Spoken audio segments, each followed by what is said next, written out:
Assalamualaikum warahmatullahi wabarakatuh.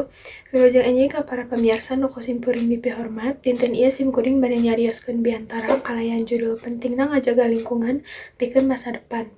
Lingkungan teh marupa tempat urang tiasa hirup kalayan aman, sehat, sareng nyaman.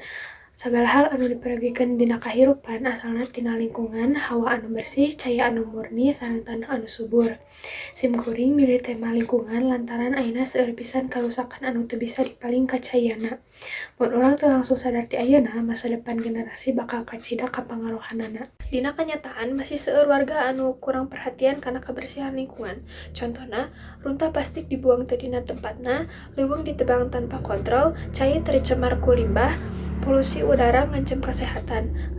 Akibatna, kejadian seperti banjir, longsor, pemanasan global, nepi ka panyebaran penyakit jadi leuwih sering karandapan. Kukituna, urang sadaya gaduh tanggung jawab pikeun ngalaksanakeun usaha perbaikan di antarana ngurangan pemakaian sampah plastik sarta miboga barang anu tiasa dipake deui.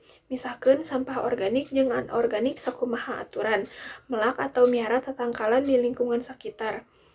Aktif dina kagiatan bebersih lingkungan boh di sakola boh di masyarakat. Ngahudangkeun kasadaran masyarakat ngeunaan pentingna lingkungan anu sehat. Lamun usaha sasederhana sapertos kitu tiasa dilakukeun ku sadaya masyarakat, insyaallah lingkungan bakal langkung terjaga sarta kualitas kahirupan bakal langkung sae. Kukituna hayu urang sami-sami ngalaksanakeun pangrojong pikeun ngajaga lingkungan. Dimimitian ku diri sorangan ti hal-hal anu leutik sareng ti ayeuna.